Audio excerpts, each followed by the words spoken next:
The gunshot echoed through the empty valley, startling Phineas Irwin as he reined his horse to an abrupt halt. His weathered hand instinctively moved to the Colt revolver at his side, years of hard living making the motion as natural as breathing. From his vantage point atop the ridge, he could see the distant plume of dust riders heading east, away from the small farmstead nestled in the valley below. Phineas narrowed his eyes against the harsh Kansas sun. The year was 1871, and the promise of spring hung in the air, but the gunshot carried no hint of celebration. Something was wrong down at the Sullivan place. He'd known Thomas Sullivan in passing, a decent farmer who'd moved out from St. Louis with his young wife a few years back. Rumors around Wichita said the man had been ailing. "Come on, Thunderclap," he murmured to his dappled gray stallion, nudging him forward down the slope. As Phineas approached the modest farmhouse, the silence felt unnatural. No chickens clucking, no dog barking, just the soft whimper of wind through the unlatched door.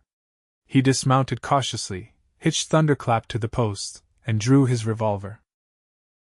"Hello, the house," he called out, following the protocol of the frontier. No response came. The floorboards creaked beneath his boots as he stepped inside, the smell of gunpowder still lingering. The front room was empty but for simple furnishings and a cold hearth.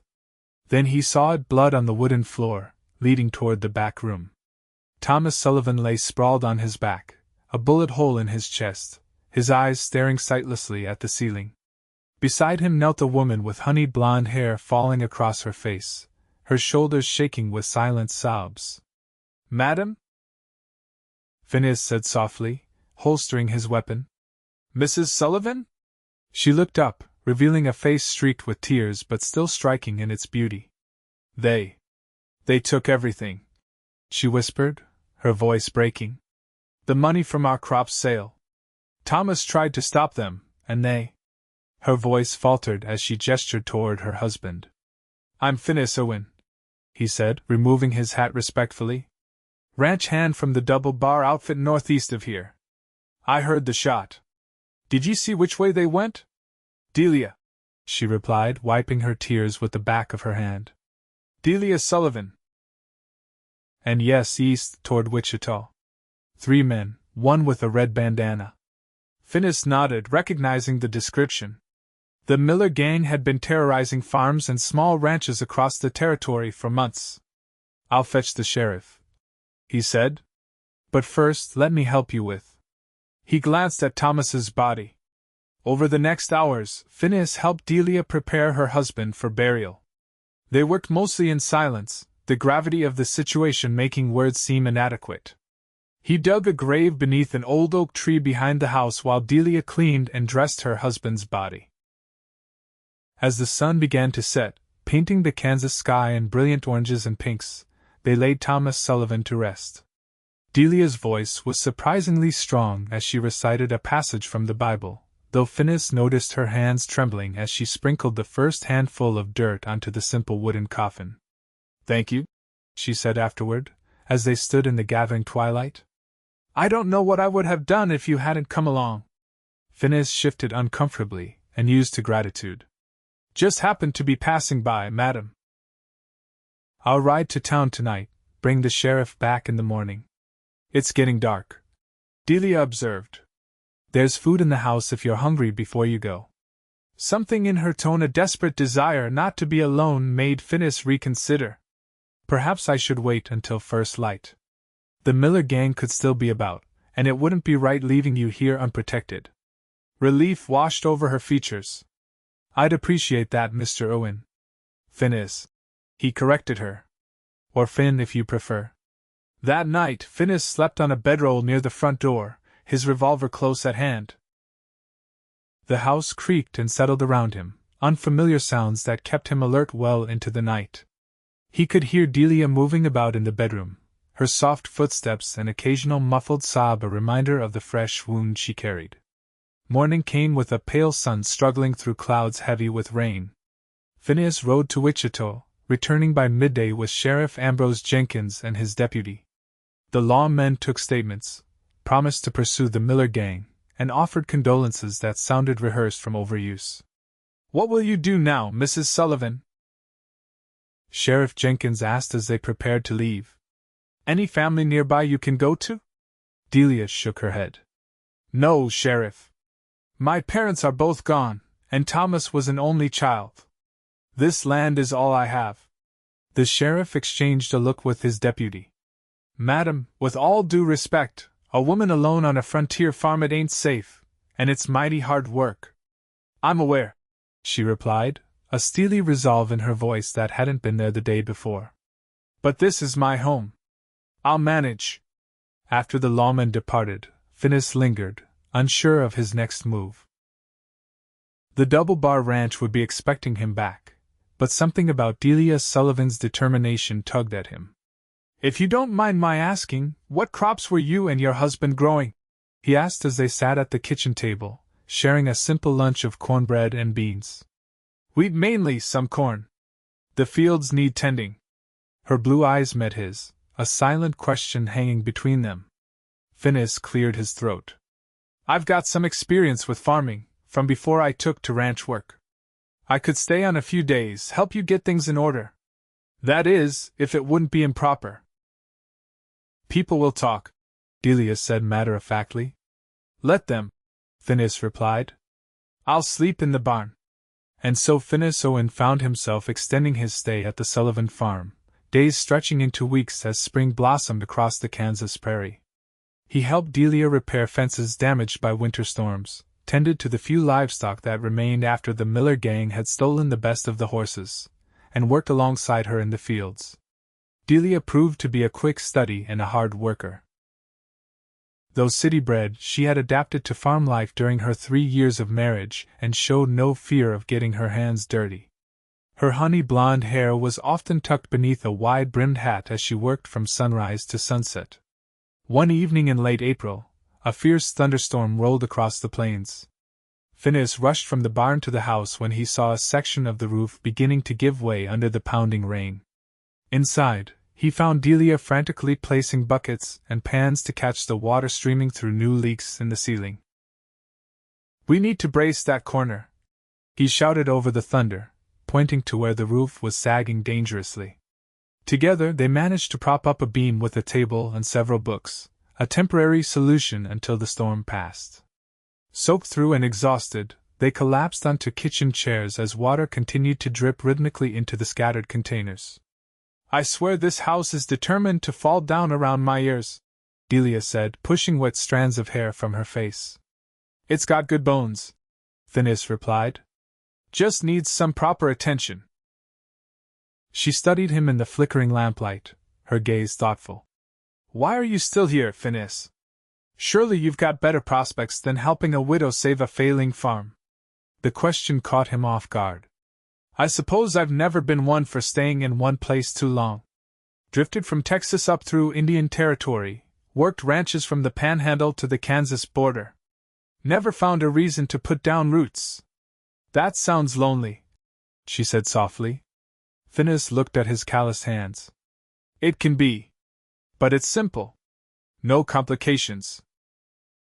And yet you've complicated things by staying here. I guess I have at that. He met her eyes. Truth is, Mrs. Sullivan, I respect what you're trying to do here. It takes grit to stand your ground when the world's telling you to move on. Reminds me of my mother. She held our family farm together after my pa died in the war. Delia's expression softened. Call me Delia, please. After all we've been through, Mrs. Sullivan seems awfully formal. The storm raged through the night, but by morning had given way to clear skies and birdsong. Phineas set to work repairing the roof while Delia salvaged what she could from the water damage inside. By sunset, the immediate crisis had passed, but the incident had made one thing clear: the farm needed more than just temporary help. The next day, Phineas rode into Wichita to settle matters at the Double Bar Ranch. His foreman, a grizzled Texan named Harlan McCoy, seemed unsurprised by his decision to leave. Never figured you for the settling type, Irwin, McCoy remarked as he counted out Phineas's wages. But I've seen the Sullivan widow in town. Can't say I blame you for trying your luck there.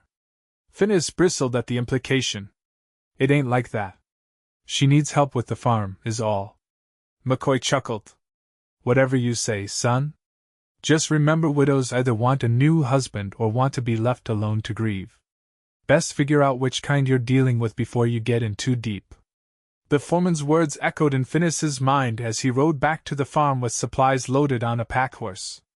He hadn't allowed himself to consider his feelings for Delia beyond a sense of duty and respect. She was still mourning her husband, after all, and he was nothing more than a hired hand who'd happened along at the right time. When he returned, he found Delia engaged in conversation with a well-dressed man on the front porch. The stranger's sleek black horse and polished boots marked him as someone unaccustomed to farm work. "Ah, Mr. Irwin," Delia called as he approached. "This is Mr. Harrison from the Wichita Land and Cattle Company. He's made an offer on the farm." Phineas dismounted slowly, sizing up the visitor. "Has he now?" Harrison, a thin man with small, calculating eyes, extended a hand. "Douglas Harrison. Mrs. Sullivan mentioned you've been helping around the place. Noble of you, considering the circumstances." "What circumstances would those be?" Phineas asked, ignoring the outstretched hand. Harrison withdrew his arm, lips thinning. "Simply that a woman alone faces considerable challenges in maintaining a property of this size. Our company is prepared to offer a fair price enough for Mrs. Sullivan to establish herself comfortably in town. I've explained to Mr. Harrison that I'm not interested in selling," Delia interjected, her tone polite but firm. "The offer remains open, Mrs. Sullivan," Harrison said, reaching for his hat. "I suspect when summer heat bears down and harvest time approaches, you might reconsider your position." After Harrison departed, Phineas helped unload the supplies, an uncomfortable silence hanging between them. "You thinking about his offer?" he finally asked as they stacked flour sacks in the pantry. "No," Delia replied decisively. "Though he's the third one who's come calling since Thomas died. Seems everyone expects me to cut and run at the first opportunity." "And if the farm fails?" Phineas pressed, needing to understand her resolve. Delia's blue eyes flashed. "Then it fails with me fighting for it every step of the way. This land was Thomas's dream, but it's become mine too. I won't surrender it to men like Harrison who see it as just another piece in their empire-building game." Her passion stirred something in Phineas' admiration, certainly, but something deeper too, something he wasn't ready to name. As May turned to June and summer heat settled across the prairie, Phineas and Delia fell into a comfortable routine. He had moved into a small room off the kitchen that had once been a pantry, giving them both privacy while keeping propriety mostly intact. Though tongues wagged in town whenever they made supply runs, the neighboring farmers, scattered though they were, seemed to understand Delia's situation and approved of Phineas's presence. The wheat fields turned a promising gold, and the corn stood tall in neat rows. Their hard work was bearing fruit, though challenges remained. The well began to run low as summer progressed, and locusts threatened the eastern edge of their crops. One evening, as they sat on the porch watching fireflies dance above the fields, Delia broke their companionable silence. "Tell me about your family, Phineas. You mentioned your mother once, but you've never spoken of her again." Phineas took a sip of coffee, gathering his thoughts. "Not much to tell. Had a small farm in Missouri. Pa went off to fight for the Union in '62, came home in a pine box. Ma held on for a few more years, but between drought and debt, we lost the place when I was 17. My sister married a storekeeper in Springfield. I headed west." "And never looked back?" Delia asked gently. He shrugged. "Nothing to look back at. I write to my sister sometimes. Ma died of consumption in '67. "I'm sorry," Delia said, her hand briefly touching his arm. "It explains something about you, though." "What's that?" "Why you understand what this farm means to me. You lost yours." The observation hit closer to home than Phineas was comfortable with. "Maybe so," he admitted. "What about you? You said you were from St. Louis?" Delia nodded, her face softening with memories. "My father was a schoolteacher, my mother ran a small millinery shop. They had grand plans for me finishing school, a good marriage to a doctor or lawyer. She laughed softly. Then I met Thomas at a church social. He was in the city selling grain, full of dreams about his Kansas farm. He talked about open skies and land stretching to the horizon, about building something that would last generations. You gave up a lot to follow him, Phineas observed. I chose a different kind of life, she corrected. And despite everything, despite losing him, I don't regret it. Her words lingered in the evening air, and Phineas found himself studying her profile in the fading light, the determined set of her jaw, the gentle curve of her neck, the strength that seemed to radiate from her slender frame. Something shifted between them in that moment, an acknowledgement of a connection deeper than mere circumstance. The peaceful moment was shattered 2 days later with the return of the Miller gang. Phineas was mending a fence in the north pasture when he spotted riders approaching. 3 men, one with a telltale red bandana. He raced back to the farmhouse, finding Delia hanging laundry in the yard. Get inside, he ordered, checking his revolver. Miller and his boys are coming. Delia's face went pale, but she didn't panic. I'll get Thomas's shotgun, she said, hurrying toward the house. They barely had time to prepare before the 3 riders reached the yard. Phineas stood on the porch, revolver holstered, but his stance making it clear he was ready for trouble. Well now, what do we have here? The lead rider, a brutal-looking man with a scarred face partially covered by a red bandana, grinned menacingly. If it ain't the widow Sullivan with a new protector. State your business, Miller, Phineas said coldly, recognizing the notorious outlaw from wanted posters. Just passing through, thought we'd pay our respects, Miller replied, his mock politeness barely masking the threat in his voice. Seems the widow's doing well enough without her husband. Guess we did her a favor. Delia appeared in the doorway behind Phineas, Thomas's shotgun in her hands. You murdered my husband for $30, she said, her voice steady despite the rage evident in her eyes. Miller's companions, a rail-thin youth with greasy hair and an older man with a patchy beard, shifted uncomfortably in their saddles. Miller himself seemed taken aback by Delia's direct confrontation. Wasn't personal, madam, he said after a moment. Man shouldn't have tried to be a hero. Get off my land, Delia replied, or I'll finish what my husband started. The tension stretched like a taut wire between them. Phineas could feel sweat trickling down his back, his hand hovering near his revolver. Miller's eyes narrowed, calculating the odds. 3 against 2, and one of you's a woman. One of you's dead if you don't turn around right now, Phineas countered. Maybe all 3, depending on how fast you draw. Something in Phineas's tone, the cold certainty of a man who had faced death before, seemed to give Miller pause. After a tense moment, the outlaw spat in the dirt. Ain't worth the trouble, he muttered, turning his horse. Plenty easier pickings elsewhere. As they began to ride away, Miller called over his shoulder. Sleep light, widow. We know where you are now. Only when the riders had disappeared into the distance did Phineas allow himself to exhale. He turned to Delia, who still stood with the shotgun at the ready, her knuckles white around the barrel. You okay? He asked softly. She nodded, though her hands trembled as she lowered the weapon. They'll be back, won't they? Maybe, Phineas admitted. But not today. And not without us being ready.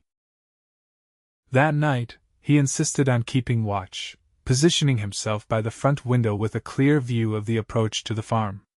Delia brought him coffee as the hours stretched on, eventually settling into a rocking chair across from him, unwilling to sleep while he stood guard. You've dealt with men like that before, she observed, studying him in the dim lamplight. Phineas's jaw tightened. Did some scouting for the army after the war. Had run-ins with outlaws in the nations. Learn how men like Miller think. You weren't always just a ranch hand, were you? He met her gaze steadily. We all have pasts, Delia. Some parts of mine aren't fit for polite conversation. To his surprise, she smiled. I'm not asking for a confession, Phineas. Just trying to understand the man who's risking his life for my farm. Not just for the farm, he said quietly, the words escaping before he could reconsider them. Something flickered in her eyes: surprise, uncertainty, and perhaps a hint of the same unnamed feeling that had been growing in his own chest. The next morning, they rode into Wichita together to report the encounter to Sheriff Jenkins. The lawman listened to their account with a grim expression. "Miller's gotten bolder," he observed, stroking his mustache. "Used to stick to isolated travelers, now he's hitting farms and threatening folks in broad daylight." He shook his head. "I'll put together a posse, but with him operating across 3 counties, could be like finding a needle in a haystack." As they left the sheriff's office, Delia paused on the boardwalk. "We need supplies while we're here," she said, her practical nature reasserting itself. "And I should speak with Pastor Wilkins about holding a proper memorial service for Thomas. It's been nearly 2 months, and we never had one." Phineas nodded, understanding her need for closure. "I'll see to the supplies. Meet you at the general store in an hour?" They parted ways, Delia heading toward the small white church at the end of the main street while Phineas made for the feed store. As he was loading sacks of grain onto their wagon, a familiar voice called out to him. "Well, if it isn't the widow's guardian angel." Phineas turned to find Douglas Harrison watching him from beneath the store's awning, a smug smile playing at the corners of his mouth. "Harrison," Phineas acknowledged curtly, continuing with his work. "I hear Miller and his boys paid a visit to your little domestic arrangement," Harrison remarked, examining his manicured fingernails. "Terrible business. Makes one wonder if Mrs. Sullivan might be reconsidering her position on selling the property." Phineas straightened, fixing Harrison with a cold stare. "You seem mighty well informed about outlaw movements, Harrison." The land agent's smile faltered slightly. "Word travels fast in a small community, Owen. Nothing sinister about that." "Maybe," Phineas allowed, stepping closer. "Or maybe there's a reason Miller knew exactly where to find a supposedly worthless farm with a vulnerable widow." Harrison's face flushed. "Are you implying something, Cowboy?" "Not implying. Saying it plain. You want that land, and you don't much care how you get it." Phineas's voice remained low, but the threat in it was unmistakable. "If Miller shows up again, or if any harm comes to Delia Sullivan, I'll be looking for you first." Before Harrison could respond, Delia approached from the direction of the church, her expression brightening when she spotted Phineas. "Everything all right?" she asked, noticing the tension between the two men. "Mr. Harrison was just leaving," Phineas replied, not taking his eyes off the land agent. Harrison forced a smile, tipping his hat to Delia. "Mrs. Sullivan, always a pleasure. My offer remains open, should circumstances change." As Harrison walked away, Delia turned questioning eyes to Phineas. "What was that about?" "Nothing worth repeating," he answered, helping her onto the wagon seat. "Did you speak with the pastor?" She nodded, though her expression suggested she wasn't entirely satisfied with his evasion. "Yes, we've arranged a service for Sunday after next. He said the whole community will want to pay their respects." The ride back to the farm was mostly silent, each lost in their own thoughts. As they approached the homestead, Delia suddenly placed a hand on Phineas's arm. "Look," she whispered, pointing toward the house. A man sat on their front porch, rifle across his knees.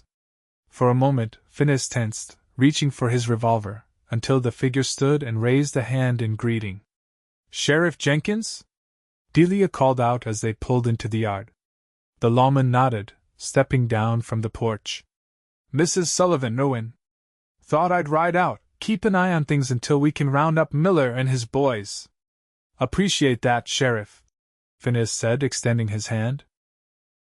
"Not just me," Jenkins replied, gesturing toward the barn where 2 more men emerged, both wearing deputy badges. "Figure 3 of us can discourage any notion Miller might have about returning." Delia's relief was palpable. "Thank you, Sheriff. I don't know what to say." "No need for words, madam. Just doing our job. Besides, the whole town's behind you. News of Miller threatening a widow spread fast, got folks riled up proper." The presence of the lawman brought an unexpected peace to the farm. For 3 days, Sheriff Jenkins and his deputies maintained their vigil, rotating watches and sharing meals at Delia's insistence. On the fourth day, a rider approached at full gallop, kicking up dust across the fields. It was the youngest deputy, his face flushed with excitement. "Sheriff! We got M! Posse from Hutchinson caught Miller and his gang trying to rob the bank there. Shot the youngest one dead, captured Miller and Beardsley."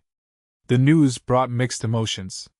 Relief, certainly, but for Delia, it wasn't the justice she had hoped for.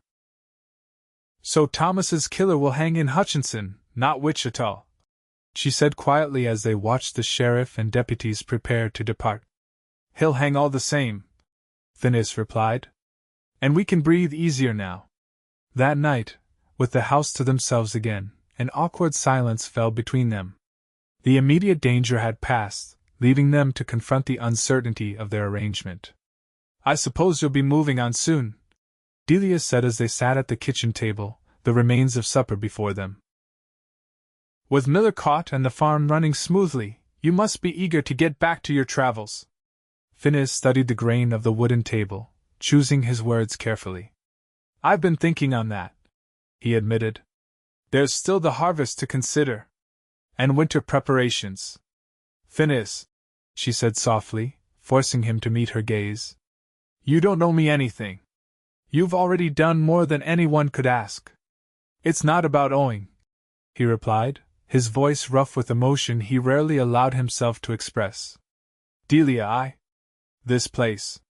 He struggled to find the right words. "For the first time since I lost my family's farm, I feel like I belong somewhere." Her eyes widened slightly, understanding dawning in their blue depths. "Are you saying you want to stay? Permanently? If you'll have me," he said simply. "Not as a hired hand. As a partner in this place. We could make it work, turn it into something that would make Thomas proud." Delia was silent for a long moment, and Phineas feared he had overstepped, revealing too much of his growing feelings for her. "What about when winter comes and passes?" she finally asked. "When spring arrives and the open road calls to you again? I couldn't bear to." She paused, collecting herself. "To depend on someone who might disappear with the changing winds."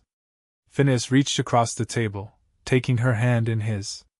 It was the first time he had initiated such contact between them, and he felt her tremble slightly at his touch. "Delia Sullivan, I've spent my life running from the memory of a lost home. But these past months, watching you fight for this place, I've found something I thought was gone forever, a sense of purpose, of belonging." He drew a deep breath. "I'm not asking for anything more than the chance to build something here with you, whatever that might mean." Tears glistened in her eyes, but she didn't withdraw her hand. "I love Thomas," she said simply. "I still do." "I know," Phineas nodded. "I respect that. I'm not asking to replace him. But feelings change, grow," she continued, as if working through her thoughts aloud. "These months with you, they've brought light back into my life when I thought darkness would be my only companion." Hope flickered in Phineas's chest. "Is that a yes to my staying?" A small smile curved her lips. "It's a yes to seeing where this path leads us, Phineas Irwin." The Sunday memorial service for Thomas Sullivan drew nearly the entire population of Wichita and the surrounding farms. Delia stood tall in a black dress, her honey blonde hair arranged neatly beneath a modest hat, as Pastor Wilkins spoke of Thomas's dedication to building a life on the frontier. Phineas stood slightly behind her, present but respectfully distanced, his hat held in calloused hands.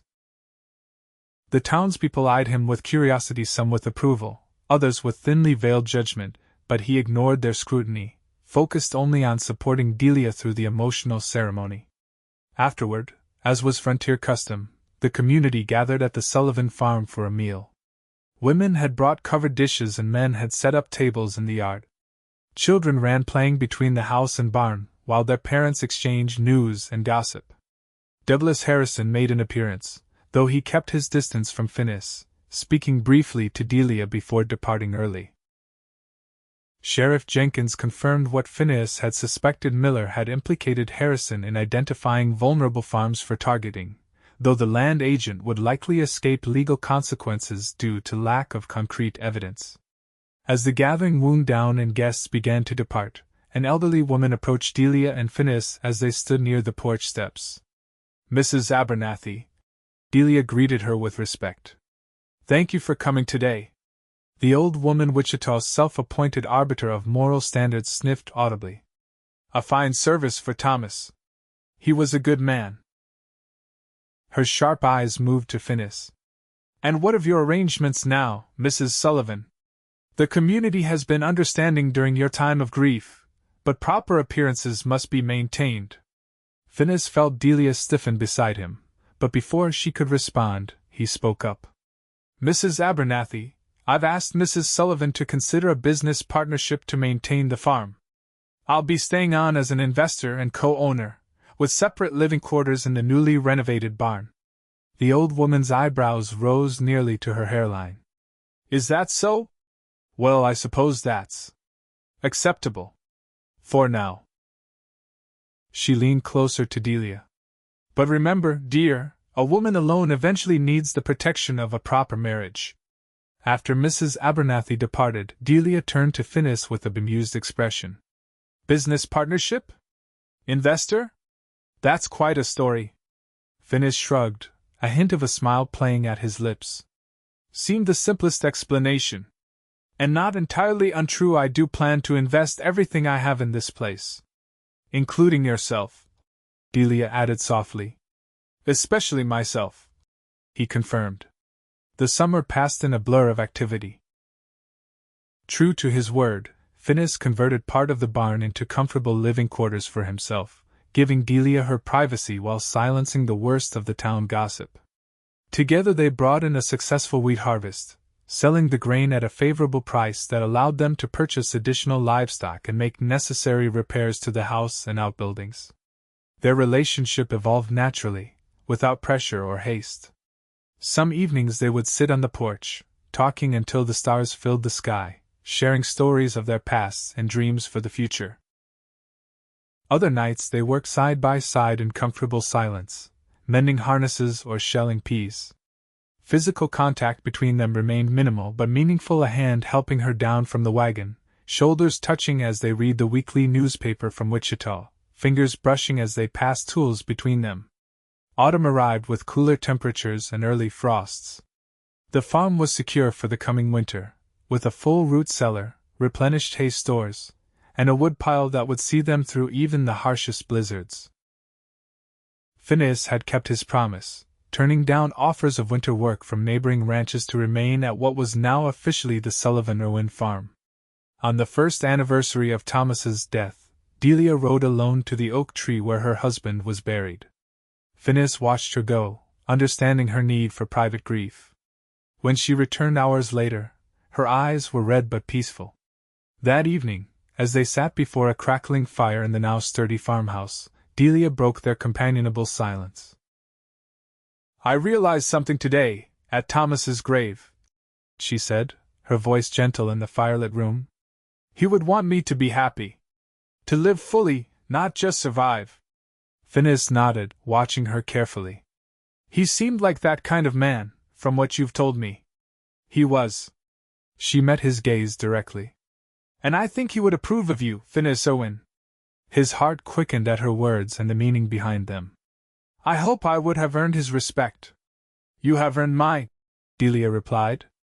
"And something more if you want it." Phineas set aside the harness he'd been repairing and moved to kneel before her chair, taking her hands in his. "Delia Sullivan, I've loved you since before I knew what it meant to belong somewhere again. If you're saying what I think you're saying, I am," she interrupted, a smile blooming across her face. "I love you, Phineas. Not as a replacement for what I lost, but as something new and unexpected, a second chance I never thought to find." He raised her hands to his lips, pressing a kiss to her fingers. "I never thought to find peace after all my wandering," he confessed. "But you've given me that and more." Their first kiss was gentle, tentative, the beginning of something precious rather than a culmination. When they parted, Delia's eyes shone with happiness and certainty.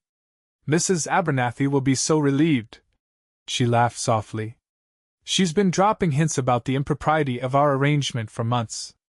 We could make it official before winter fully sets in," Phineas suggested. "If that's not rushing things." "Nothing about us has been rushed," Delia replied. "Every step has been exactly as it needed to be." They were married 2 weeks later in Wichita's small church, with Sheriff Jenkins standing as Phineas's best man and the neighboring Prescott family supporting Delia.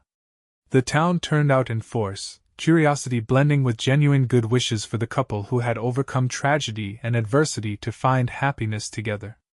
That night, Phineas carried his bride across the threshold of the farmhouse, no longer a place of empty rooms and echoing silence, but a home filled with promise. "Welcome home, Mrs. Irwin," he whispered against her hair. Delia smiled up at him, her blue eyes reflecting the lamplight. "It's been home since you decided to stay, Finn. Your voice filled these rooms with peace when I thought I'd never feel it again." As winter snow blanketed the Kansas prairie, the farmhouse stood warm and secure against the elements. Inside, Phineas and Delia Irwin built their life together, their voices blending in conversation and laughter, in planning and dreaming, in love expressed both in words and silent understanding. When spring returned, bringing new life to the land, it brought new life to the Irwin home as well. Delia's announcement that they would welcome a child by autumn filled Phineas with a joy he had never imagined possible during his years of restless wandering. Standing in the doorway of their home, watching Delia in the garden, her hand resting protectively on the slight swell of her belly, Phineas reflected on the winding path that had led him to this moment. From a gunshot heard across an empty valley to a life overflowing with purpose and love, his journey had finally brought him home. And in the gentle voice of the woman who had transformed empty rooms into a sanctuary, Phineas Irwin had found not just peace, but the belonging his heart had sought across countless miles of lonesome prairie.